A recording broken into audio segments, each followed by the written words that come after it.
Hindi sa akin galing yan. Anong hindi sa'yo galing? Eh sabi nga ng waiter sa'yo galing.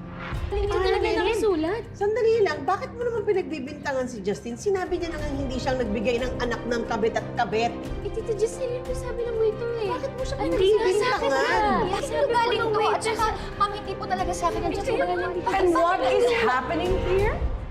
Akala ko ba magkakaibigan kayo? And yet, eto, nag-aaway kayong lahat. Napaka-plastic nyo pala. So pathetic. Walang iya ka, Moira. Ikaw ang may gawa nitong lahat, ano?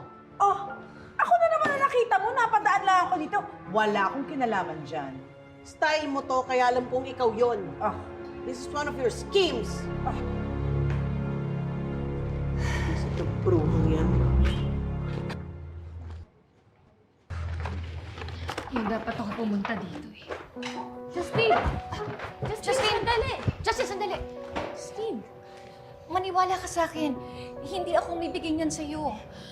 Maniwala ka, nagpa-order ako kay Carlos ng cupcakes. Yun talagang ibibigay ko sa'yo. Yun ang regalo ko. Tsaka di ba sinabi mo na hindi rin ikaw ang nagbigay sa kanila ng